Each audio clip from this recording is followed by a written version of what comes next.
Welcome back. In this module, we will know about advertising, and I got two important agenda for this class. One is we are going to look at the evolution of advertisement over the last several centuries, and also we are going to discuss about the brand awareness of advertisement. I know it's a very big topic, but I'm sure it'll be very interesting because you can get the historical context of advertisement in the various mass media, and I think that's good. Let's start the class with this question: what is advertising? Think for a second, and think of what do you mean by advertisement, or what is advertising?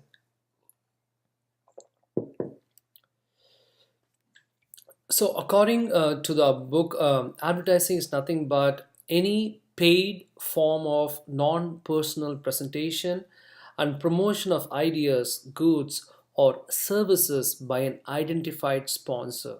I think the two important thing is paid form and identified sponsor and the promotion of ideas. I think these are the most important things that you should be looking at. So what distinguishes between an advertisement and an information that you see is you should have a paid form where an identified sponsor has paid for his information to be uh, delivered to an audience, and it can be an idea, or it can be a goods, or it can be a service, or it can be, what do you think by like promotion of an idea? For instance, someone is promoting the timeshare. That's a kind of a concept where people kind of fall for. So that's an idea, selling timeshares. If I'm going to promote some goods, for instance, if I'm selling a soap or a shampoo or a bed, that becomes a goods. And services is something like where if you're going to do some insurance, or if you're going to give them some kind of support system, or something that is related to just a service, that can be identified as a service. But the thing that you need to remember is you need to have this paid form of an idea or a goods or services by an identified sponsor. I think that is the hallmark of advertisement. Let's start with another question. Which is the oldest form of advertising that is still in vogue? We discussed about advertisement. Advertisement is nothing but any paid form of non-personal presentation of ideas, goods, or services by an identified sponsor. What do you think is the oldest form of advertisement that is still in vogue? I'm talking about, right from the, evolution of mankind. This kind of advertisement has been in place, and it's being still being used. What do you think is that? Let's see who's the smartest one in the class. If you have got it right, it's fine. If you haven't got it right, it's still fine. It's not a big deal. So as you can see, you would have seen this, people, handheld signs. This has been pretty much in use for hundreds of years across many civilizations, and this is being still being used. And I think you must have seen at some point in your life. I've seen a couple of guys selling on Westchester towards the Amish market. I've seen people holding up signs for some mattress stores or something. But anyways, this is the oldest form of advertisement, the handheld signboards that is still very much in use. And advertisement has been there from time immemorial. This is a tomb in Pompeii where it was actually found that there were advertisement on the walls of Pompeii all over the city. So advertisement was one of the key ways to reach audiences, and people have been using this from 6th 7th century BC. And according to the books, this is the first printed advertisement that was done way back in 1477, almost 15th century. um, and this was just an advertisement selling one copy of book. I have no idea what that means, even though it's in English. But with the font and with the kind of language that's being used, I have no idea that it meant that actually he's selling a copy of a book. um, Anyways, this is the first printed advertisement by William Caxton in 1477. But we are looking at about the mass media, no? We are looking at we looked at the various mass media in the United States, and we are very much particular about how advertisement got its foothold in various mass media, and the newspaper was the first medium to use advertisement for potential revenue. And this was an ad in the Boston newsletter, where it was about seeking a buyer for an oyster bay, and it was published in the Boston newsletter, and it was around 1704. And so advertisement has its roots in newspapers, and this was the first printed ad. And again, Benjamin Franklin was also saw the potential of advertisement, and he actually used to promote many of his ideas through his publication, and he actually sold ad space. And Benjamin Franklin is considered to be a pioneer in advertisement because he understood the potential of advertisement, and to run an industry, or to run the publication without shelling money from his pocket, and rather using sponsors to get their word out, and also make money for their publication. So the Pennsylvania Gazette was one of the earliest publications where they used advertisements. And the second most important thing in terms of advertising is magazine. Magazines pretty much ran their entire business based on advertisement. And the Ladies' Home Journal was one of the most earliest successful magazine where they promoted advertisement. And Cyrus Curtis is credited for using magazine as a great medium for advertisement. And Ladies Home Journal was very popular back in those days, and imagine it is sold for 10 cents. And again, look at the text, and look at how a woman is portrayed, a very slim looking woman with all the rich dressings. And again, Ladies Home Journal was based from Philadelphia. And again, advertisement was something, an easy way for magazine owners and publications to make money, but it also came with a lot of bitter truth, because a lot of people were kind of promoting themselves in such a big way that there was no kind of restriction or regulation for advertisement. So this is an ad from 1880s where it talks about both animal and men can use this ointment for their daily use. And this was something which people didn't like at that point in time, because there are some people who fell for this, and there are some people who thought this is not acceptable, and there needs to be some kind of regulation in terms of advertisement in these kind of outlets. And not only this, there were many such ads. I'm just giving you one example. There were many ads where they had such blatant lies that people actually fell for that. There were also a lot of ads about losing weight. You take this you take this tonic, or take this syrup, you lose like 10 pounds in 10 days, something like that. So this used to be there right from the early days, that advertisers they try to promote their brand without any repercussions. And this is again a print advertisement about Encyclopedia Britannica from the 1913.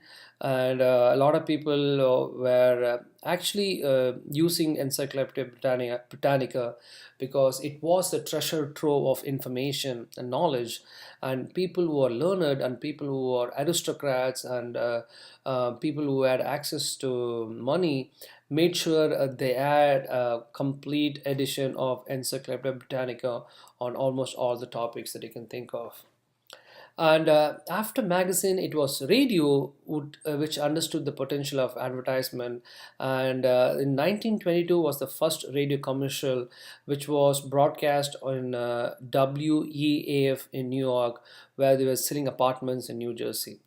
And in so many of their programs and so many of their broadcasts, they tried to promote their references so much that people even got tired of that. Like, you repeat their brand and the company name again and again and again.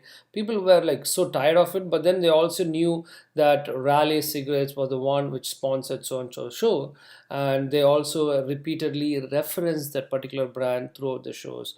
For instance, by 1930s, radio collected more money than advertisements in magazines or newspapers. So radio was a great medium. It was able to reach a large audience, and they were able to repeat their brand and their company again and again. So people were familiar with the product and what the company was all about. Even though we know smoking is injurious to health, but it didn't have any kind of ramifications about the implications of smoking, but rather it promotes smoking in a big way. And these kind of things were not settling well with the administration, so the government also stepped in to streamline advertisement, and the Food and Drug Administration was started in 1906, where it basically oversees what appears on food labels or packaging, because as I told you, we are exposed to thousands of ads on a daily basis. From the time we get up to the time we go to sleep, we are exposed to a lot of brands and a lot of companies and lots of stuff. And the FDA wanted to make sure that the people are not misled. I think for some instance, there were recently there are a lot of ads about certain juices where they say it's fresh juice. But actually, it was not fresh juice as such, because it had a lot of preservatives and all the other stuff. So they were the particular company was recalled from the shelves because they didn't wanted people to be misled as fresh. And again, fresh means you should at any point it was not frozen. You cannot say, if you're selling like fish, you can't say it's fresh fish on for the fact that if it's frozen and you're thawing it and you're selling it, you can't say it's fresh fish. So these are some of the implications that the FDA made sure that the advertisers are following certain protocols when they are promoting their brand, so that they are no, they're not misleading the people. The FDA also stepped in so much so that they are also streamlining the app market as well, because there were a lot of apps. They were also promoting things in a big way, so they stepped in, and they also gave in some guidelines for mobile medical applications where they didn't wanted people to be taken for granted. And the next step the government took was to start the Federal Trade Commission in 1914, where their main function is to monitor deceptive advertisement. What if some advertisement claimed that if you're going to use this soap, you're going to become fat. If you're going to use this shampoo, you're going to grow hair. So this is something that people, the regulatory authorities didn't wanted all these things to happen. So these organization such as Federal Trade Commission was incorporated to make sure there were no deceptive ads. For instance, if you take this pill, you can lose 5 pounds in 1 week. That's a kind of a deceptive ad. And they were also fined for also using these kind of deceptive ads to cheat people. I think recently also there was another company that the FTC slapped several $1 million fine for misinforming people about the product. So they are very efficient and effective in terms of monitoring deceptive ads. And if people thinks they're being kind of cheated or they're being lied with regards to certain products, they can even approach this agency for redressal of your grievances. And the Federal Communication Commission was instituted in 1934 to regulate all the interstate communication that happened on radio, on television, on wire and satellite. And satellite and cable was all added later after the development. But back in those days, it was only radio and television. And they were very focused about the kind of content that was being done. For instance, you cannot use cuss words on radio or television, and you can be fined for that. And a lot of people have paid several $1 million fine for cussing on TV. And even even in a campus radio and television, the DJs and all the anchors are given very clear specification about the language, use of language, and the FCC can kind of fine for violation of these kind of terms. So again, the FCC is basically to make sure the content that is being distributed or broadcast on radio, television, or satellite is up to the standards and does not go below the standards. You might ask this question: how about certain people who use so much of cuss word like Howard Stern and all the other stuff, and they go scot free and they don't have to go through all this? It's because they come under the subscription form of satellite broadcast that does not fall under the purview of FCC, and that's why they get away with that. So if you are FCC, if you fall under the radio, television, and cable within the United States, and you will be subjected to their terms. But if you come under the subscription based model access to satellite content, then you will escape FCC. And moving on to the next things, we looked at radio, and advertisement for TV completely changed. It was a game changer, and it because advertisers had this flexibility of promoting and talking about their ad in detail, and that's what they call it as USP, which is unique selling proposition. And the television had that capability where advertisers add a visual element to talk about their product in detail, thereby adding a different dimension in addition to just the audio component which was there in radio. And that's what gave television its edge. And not only that, television also had the ability to reach a wide audience at very short span. And just look at this ad. It talks about a Timex watch ad, and it's almost runs up to like 2 to 3 minutes, where this guy, he kind of uses this arrow and shoots this Timex watch into a tank full of water, and it talks about how it's waterproof and how efficient it is and all that. So that gave them the flexibility to talk about the product and the brand in detail, and the recall ability of these kind of brands became much more prominent because of the television presence, which was not available in the radio platform. Let's and by this is a statistic which talks about the growth of television ads from 1949 and 1951. Within 2 years it almost went up by like 100%, from $12 million to almost $128 million. So that is a kind of a big leap for ads. And again, none other media can claim the kind of effect that the television enjoys. Because imagine a Super Bowl ad for a 30-second spot. You will have to, an advertiser will have to shell about $4 to $5 million for a 30-second spot. Who will even be ready to give out such big money? It's because that is one of the most watched shows in the country, and that's the reason advertisers are ready to shell out so much money, because they'll be able to reach such a wide audience at a very short span of time. And by 2015 it's about $79 billion. So think about the kind of the impact of advertisement on television. So that's a big industry, and there are many ways where it can be done. An advertising can buy a 60-second spot, 30-second spot, or a 15-second spot. Don't think, oh, they'll buy only 15-second spot. Usually they sell for like a couple of hours or 3 hours, and they spread it across a few weeks. For instance, if you're watching a movie or something, okay, the movie producer will buy a 2-hour spot and run their 15-second spot or a 30-second spot over 2-3 weeks before the launch of the movies. And this is how it's being done in almost various brands, whether it's soap or shampoo or cars or anything that you can think of. This is how it works. And sometimes we have infomercials where it'll be like a 30-minute episode, and it can be sometimes painful to watch, but trust me, I've watched it sometimes. And that's how you kill time when you're staying in hotels and all this stuff. So information is still, it reaches some segment of people, or for all the late night couch potatoes. But television is a great medium for advertisers. And advertisement is all about reaching their audiences, okay? And now, since the launch of the internet, they're trying to reach more diverse audience. And this is called a banner ad, where the ad is either on the top vertical slot or on the side horizontal slot.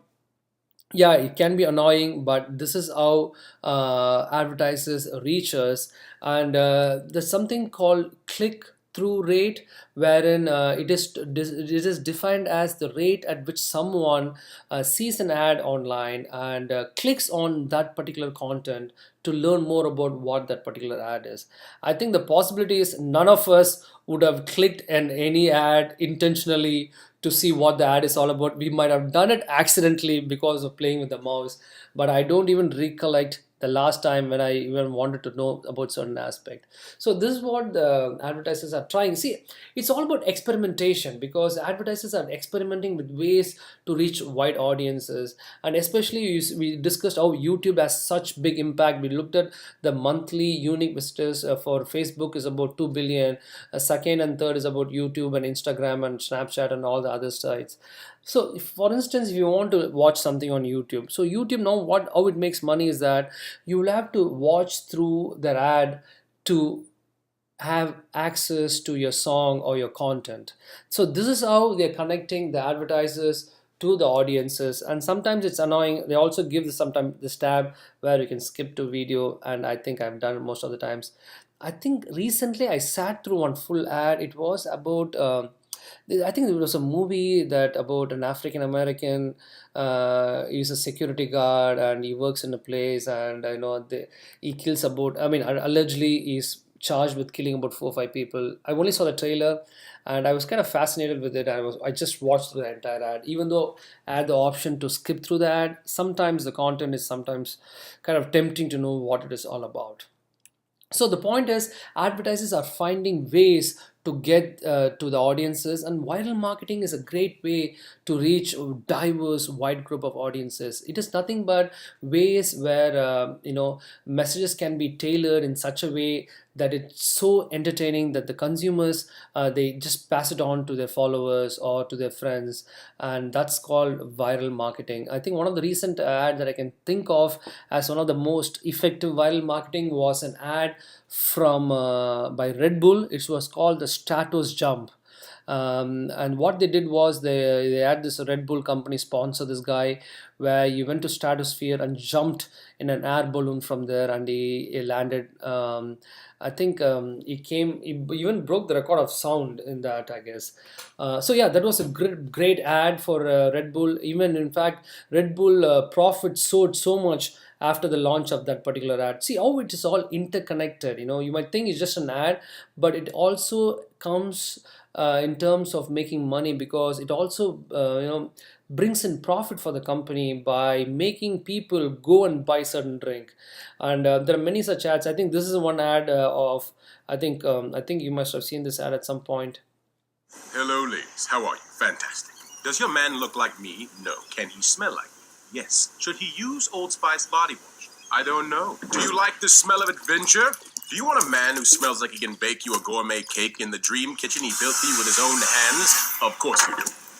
Swan dive into the best night of your life. So, ladies, should your man smell like an Old Spice man? You tell me. So I think this is how people are working in a very creative way to reach to audiences, where we share across to our people. And this is an ad from my Fitness Pal app, and how they are trying to promote, the certain agencies through my app itself. So the point is advertisers are finding ways to reach us, whether it's newspapers or magazines or radio or television or the internet or apps. They're always trying to reach wide group of audiences so that we remember them, and that's what the point is. And sometimes people are even getting offended. For instance, Guardian was pulled off all the ads from Google, YouTube, because what happened was, in one of the ISIS and jihad ads, they had this Guardian ad popping across the videos, and they don't want the brand to be recognized with some kind of negative images that people see online, so that can negatively impact their brand. So Guardian decided to pull off, but because Google and who owns YouTube said, see, it cannot monitor each and every ad where it's placed. It's kind of algorithms where it picks up from random video and it's played. And these are some of the implications or the challenges which the people are facing in the field of ads, in terms of how their brands are now poised next to something like a negative video, and which they don't want to do that. So these are some of the issues that people face in the ad industry, and eventually these are some of the ways where advertisers are trying to reach wide audiences. And at the end of the day, it's all about building brands. And talking about brand, we are going to discuss about brand awareness, where it talks about identification of a product with a particular manufacturer. Okay, so let's move on to the next two important concepts. One is slogan and the second is jingle. Slogan is nothing but a catchphrase or a small group of words that are combined in a way to identify the product or a company. And can you think of a slogan right now? Any product that you can think of? Okay, let me give you a slogan. Okay, um, I'm loving it. What slogan or what company does it represent? McDonald's, right? So I'm just giving you a small example, and there are hundreds and thousands of slogans that we can talk about, but there are only few slogans that are very, very popular. And let's look at the slogans. And jingle is again a short song or a tune that's used in advertisement, and again it's used for commercial, and the tune actually helps you connect with the product. Okay, let's have a small game. Can you think of the happiest place on earth? You know which is the most happiest place on earth? And that's a slogan, and that's a slogan for Disney World. Do you think Disney World is the happiest place on earth? Hell no. You have to spend so much money to spend few days there, but people still feel that it's worth all the money. But I feel the happiest place on earth is your home, where you're with your loved one. I think that's what is the most happiest place. And being with your loved ones, being with your family, I think that is something that we cannot describe in words. I personally feel that's the happiest place on earth is your family and your home. But anyway, moving on to the next slogan. Betcha can't eat just one. I guess few of you might have got it. Yes, it's Lay's, and I think it's sure we can't just eat one here. Seriously, I tried eating one. I think you will eventually have to eat more. I think they add some kind of additives that makes you want to eat more. But again, avoid eating chips. The best a man can get. Yes, you're right. That's Gillette. So these are some of the slogans you're associating with certain brands, but you don't have to even know slogan. Sometimes when you look at a logo itself, you know that it belongs to certain companies. For instance, this Michelin Man, it's one of the oldest patented trademarks ever. I think it was patented way back in 1894, and it's still very popular. Michelin Man, AT&T, McDonald's, you can see Target and Starbucks and Dunkin' Donuts and Volkswagen on Audi. And the most popular slogan on this logo on this planet is this logo of Nike. And just do it slogan is one of the most popular slogans ever. I think even if you go to the most remote places of the world, they will know what a Nike symbol is, and they know what a Nike slogan is. That is the power of advertisement. It can reach to the nooks and corners of the world. Can someone tell me what's the slogan of DD or Dunkin' Donuts? I think it's America runs on Dunkin'. I don't think Starbucks has a slogan, but I think that logo is popular. And as McDonald's is, yeah, I'm loving it. I think Volkswagen, it's a Thus Auto. I think AT&T, I'm not very familiar. I think it's Mobilizing New World or something like that. I'm not very sure. And I think I don't know what's Audi. But again, you sometimes the logo also is so popular that you are actually able to connect that with brands, and that is the power of advertisement. Just a logo, you're able to connect. And this is the jingle, which is my all-time favorite. This is a jingle of a close-up.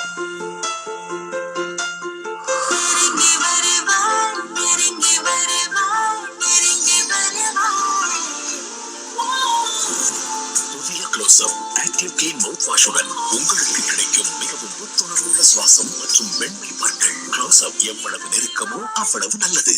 So this is my all-time favorite jingle. I used to have this as my ringtone at one point. And as I told you, jingle is a short song or a tune that you connect with some products. And this case, it's a toothpaste ad where actually it was shot in Thailand, but it was translated in many languages across Asia. And the one that you saw was the language from where I come from. I speak a language called Tamil. And again, this is an example of infomercial where they talk about this glass for almost 30 minutes, and it'll be on and on and on. And people rave about the quality of amber vision. And yeah, sometimes it's really funny, and sometimes people love it. And the point is, advertisement is done so much that any empty space is potentially considered as a platform to promote the product. And New York City is a great place where every wall space is being used for advertisements.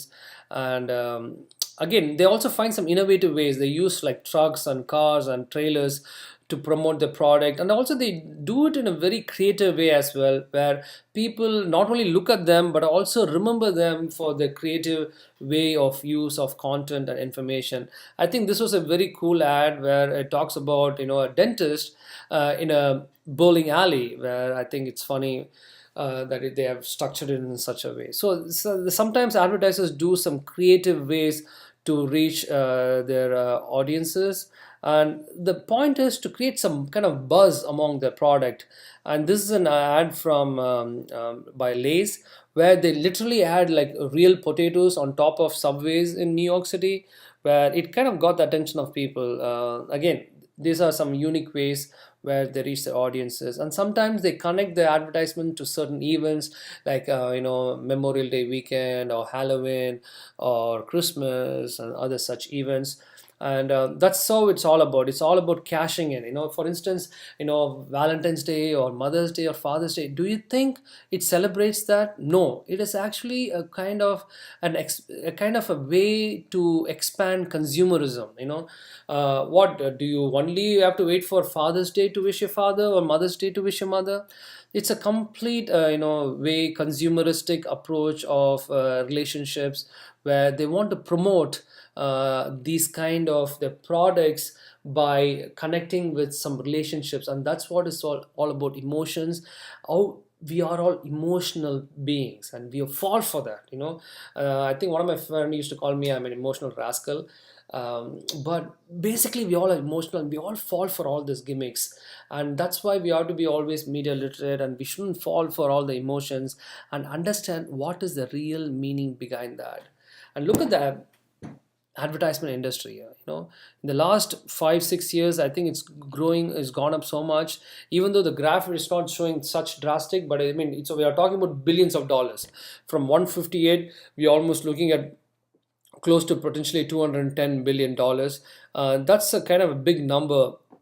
That also shows how big the advertisement industry in the United States, and it encompasses all the mass media. It's the radio, television, magazines, the internet, and all the apps, all the things that you can possibly think of. And that is how advertisement is still a big industry in this country. And understand, selling a product is just not just selling a product. It is all about aiming for our heart. It catches your eyes, it catches your ears, it catches your heart. I think that's what is key in terms of advertisement. They find some unique ways to reach us, and that is the power of advertisement. We cannot deny the power of ad. We are living in a consumeristic society where ads are an integral part of our lives.